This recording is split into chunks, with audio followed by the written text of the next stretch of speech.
sitting on 95% cash right now. Really? No property? No property. Why no property? So no property. My simple reason for no property right now is twofold.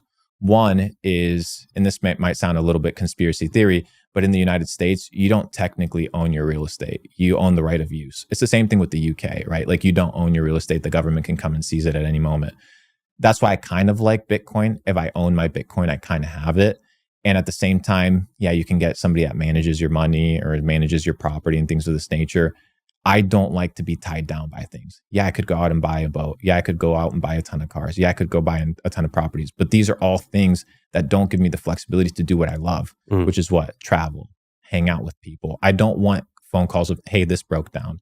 Oh, hey, you got to fix this.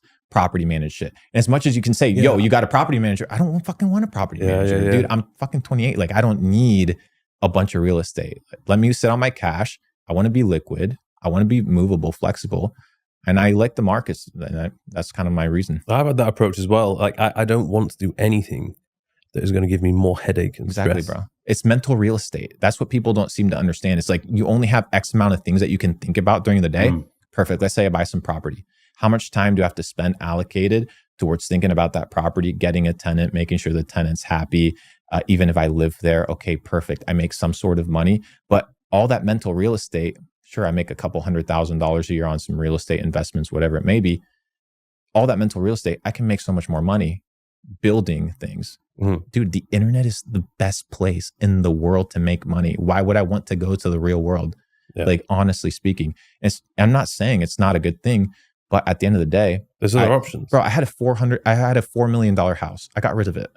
Why? How much? $4 million. I got rid of it. Why? Because it was fucking bullshit. I had a headache every month in Puerto Rico. Every month, pipes breaking. Every month, humidity. Every month, people in my house. Big ass 5,000 square foot house. Cleaners every day. Gardeners every single week. People in and out of my house. Dude, I'm like, it's not even my house. I'm living in a hotel room and I have like people that I don't even know coming in and leaving out of my house all day long. I'm like, dude, I don't like this. Let me get my own crib, chill.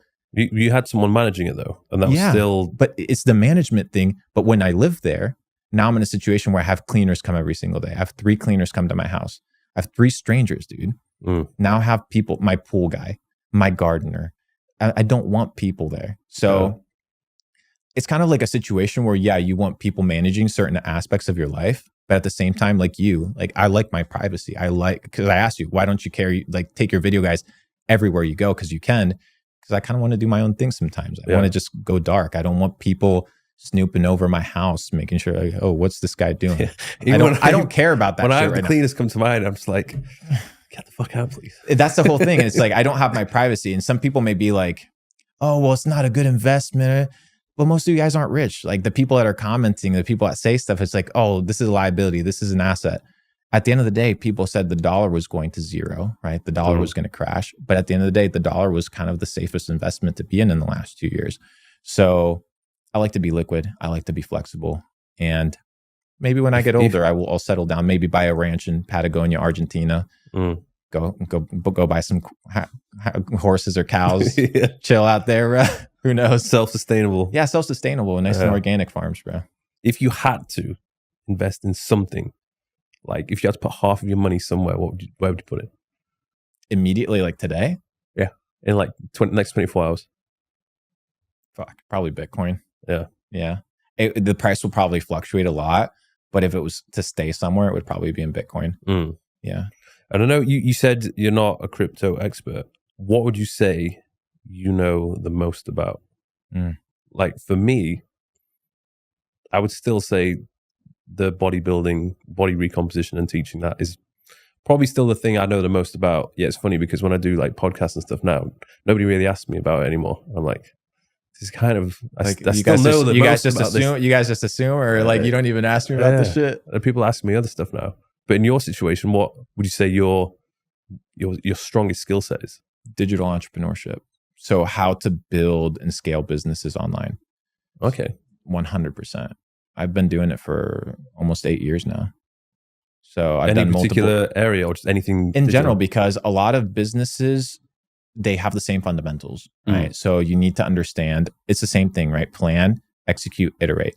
Every business operates under three premises. It doesn't matter if you're building a fitness app. It doesn't matter if you're building an influencer page. It doesn't matter if you're running meme pages. It doesn't matter if you run e-commerce stores, supplement lines, clothing lines. You have to always plan, execute, and iterate. And there's a process to those things, right? So I've developed my internal processes, my systems, my KPIs, my teams, and those things have allowed me to iterate time and time again. And in that iteration, you can just take these models and cross-pollinate them throughout different businesses. I would say that's something I'm trying to learn more about now. I got you, bro. I have the clothing company. I have the app. The app could be doing it's doing well, but it could be like, for sure. You know the potential. Because that's the thing. I was speaking to Chris Williamson about this. Like, there's some people who have this amazing skill of building the following, like building an audience, but they're terrible at monetizing it. Whereas other people are actually very good at making money, but they just have no idea how to actually build an audience. So I built the audience first. All I did is provide value. I didn't really ask for much. In fact, I still think to this day, I don't sell as much as I should do with the content that I upload. What's the mental framework are you like afraid that like you'll get judged? I think it's annoying. Like when I'm making my content, I'm either making it to help or entertain people. And I think there's a very fine line where if you sell too much, it starts to get annoying if you keep pushing it down people's faces. And I remember, back in the day when I used to work with a load of sponsors, every time I had to do a promotion or advertise their stuff, I used to die inside. I was like, fuck this. Because you don't want to do it. Of course you don't want to do it. You're only doing it because you're getting paid. So like when I see all the influencers like pushing stuff now, it's like they don't want to do this. They're doing it because they need the money. So I made a promise to myself. This was last year. I was like, I'm not working with any other companies anymore. I'm just pushing my own stuff. Because at least then if you're promoting your own product or service, it just feels more natural and more authentic. Authenticity. Yeah. Like that is the key to anybody that wants to build a business. Because first of all, especially I would say as an influencer, there's two types of ways to make money. One, let's consider money butterflies for the sake of the illustration, right? So let's say you want to catch butterflies. Butterflies equate to dollars. There's two ways that you can gather butterflies. The first way is build a net, right? Build a massive net. It doesn't matter how optimized the net is. It doesn't matter how sophisticated it is. You always have to swing in order to catch butterflies. That's most people hustling, right? They have to clock in, they have to post, they have to sell a promo in order for them to make money, in order for them to catch butterflies. That is not efficient. That is hustling. Why? That's where most people start, but you need to develop a second skill set, which is how to attract butterflies. How do you attract butterflies? By building a garden. Now, it might sound like a foo-foo concept, but if you build a garden, that means you need to build an ecosystem. You're building an ecosystem. Now your goal is to figure out how to make it all congruent and how to make sure people buy into that ecosystem and they don't leave to other gardens. You look at Amazon, that's a fucking garden, bro. That's a self-sustaining garden. They run, it's not just the Amazon platform. They run a plethora of platforms. Amazon AWS, IMDb, they have the Amazon Prime, ebooks. It's an ecosystem of what? Attracting money. So the concept of going from hustle to boss is instead of working in your business and catching the butterflies, once you have enough, is working on your business, which is kind of what I've been mastering, which is how to build and scale digital businesses. And in that situation, it's a completely different level of skill set, completely different. And the big thing that I learned when I started making my money was, I was saying it to some buddies today, I said, my big epiphany, my big humbling moment was I was a poor guy with money. And what I meant by that was my mental framework was the mental framework that I was brought in, which is you need to hustle, you need to work, you need to get a job. And I was taking that same philosophy, but just as a self-employed individual, because if I stopped working, the money would stop coming. That's the realization I had. Like the money is good, but that's only if I'm pumping out the content on all the platforms. What happens if I stop making content? And that's where working on the business and building a garden that is kind of self-sustaining because you have different aspects to it that cross-pollinate comes in. So you build a loyal following, whatever, if it's a product, if it's a clothing line, if it's a subscription, whatever it may be, it applies for a plethora of niches. You work on it. Take Gymshark, for example. Gymshark is a business. They're not a clothing line. They're a business. They have a loyal fan base, but they have what? Pop-up events. They have their clothing lines. Yeah, they just opened a store in London now. Literally, bro. They have an entire ecosystem. And it's in that ecosystem that you no longer have to be present in order for money to flow. And that's kind of where I've been transitioning. So it's not, I'm a poor guy with money, aka I'm broke. It's I had a poor mentality of limiting myself because if I went to the hospital, money would stop coming in. Mm-hmm. And that's not the situation that I wanted to be in. Mm-hmm. So to answer your question once again, the biggest skill set that I've developed, or that I would say is my top tier kind of skill set, is building and scaling digital businesses.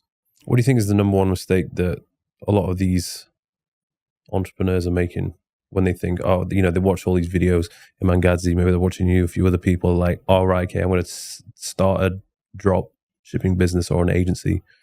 What are the biggest mistakes they tend to make? They don't learn the fundamentals. It's so easy, bro. It's so easy to bank money. You know this. Online, anybody can go out and make 10 grand a month, literally. Yeah. But who learns taxes? Who learns budgeting? Who learns human resources? Who learns product and inventory management? Who learns scaling and operation? Who learns systems building?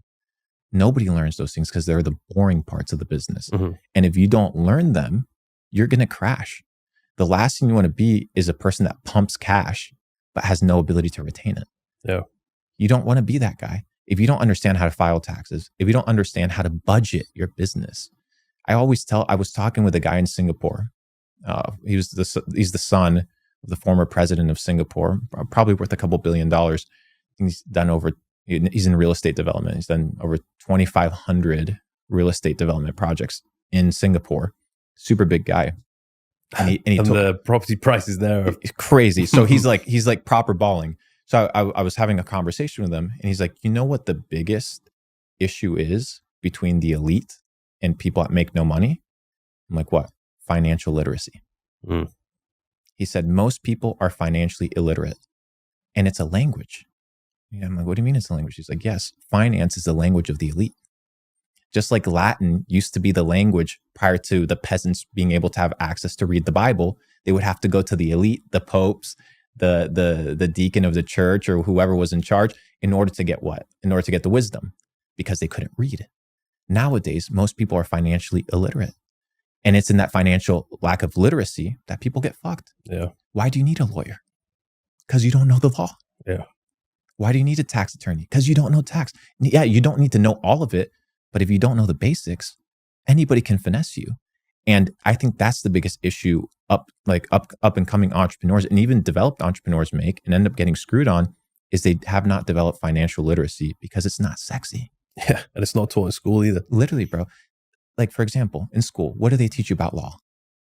What do they teach you about accounting? What do they teach you about business in general, or managing your financials or budgeting? Nothing, bro.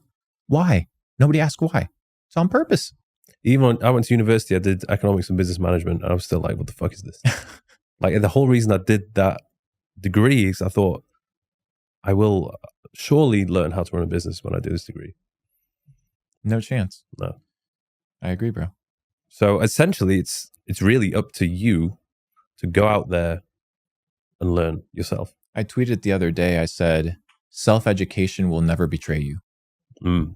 Self-education will never betray you. You have to sit down. You don't like to read books. Nobody gives a fuck. The marketplace doesn't care, dude. Yeah. You're not going to learn everything on YouTube. Like, that's what people don't seem to understand. You're not going to learn everything on YouTube. Sometimes you have to crack open the book. Sometimes you have to study. Yeah. But people think that studying is what you used to do in school. No, go study a topic that interests you. You can't be out here scrolling on TikTok 24/7 with dopamine hits, thinking that you're going to get financial literacy off of a TikTok short. Yeah, maybe it may give you some insight and information, but what are you going to do with it? Mm-hmm. It's the foundation, or it may be a data set or a clue to continue learning. But what, you're relying off of a piece of TikTok information, even with our own content, to build your life upon it? No, you have to become self-educated, because most of the education that we have is education of the system. Mm-hmm. It's not self-education, it's indoctrination. And we despise that. And most people at the age of 6, they're not good at math. And they get told, oh, you're not good at math at the age of fucking 6. Yeah. So they grow up their entire life saying, I'm not good at math. Or I'm not good at reading. So their entire life, they don't develop foundational skills to live their life. You need a foundation unless you have a foundation, you cannot build anything sustainable on top of it. Yeah, it's crazy. If you had to go back to zero, but you still have all your skills and the experience which you've acquired, what's the first thing you would do? The first thing I would do is plan, execute, and iterate. So develop a plan. What do I want to do? What are the skill sets that I have? Because if I have nothing, doesn't mean you don't have anything. It means you have yourself, right? So what are the assets that I have? I may not have assets in like hard assets like cash or connections, but what assets do I have? What am I good at, right? And you need to start at that basis point. That's the first thing I would do. The second thing is connections and relationships. Figure out the people that are going to help you execute. So how do you get into the room with the people that are going to facilitate your execution, right? So let's say I start from zero. First thing I would do, plan a way to make money online. And that doesn't mean that, you know, there's a lot of people that will have brick and mortar businesses and they're like, oh, not everybody can make money online. Okay, perfect. Then you won't make money online. But my first thing would be plan. Plan what? Plan my ability to make $5,000 or $10,000 a month. How am I going to do that? Most likely online. Why? Low friction, low cost, high traffic volume of people. Very simple. What would my execution be? Whatever the execution of the plan would be. How would I create a plan? First, very simple. What can I be the best at? I'm giving the equation for how to make money. What can I be the best at? You need to figure out what you can actually be the best at based off of your skills. If you're not the best, develop the skill sets to become the best. The second thing is I need to be in high demand, right? You can't be doing something that's not in high demand. You're in a great space. You're in an evergreen space. You're in the fitness space. You're in the health space. That shit's only growing. It's only getting bigger and bigger and bigger. And then finally, I need to be able to do something that I'm irreplaceable in. So I need to be the best at what I do. I need to be in high demand and I need to be irreplaceable. You look at all these guys that got fired from Amazon, Facebook, Google. Why? Replaceable.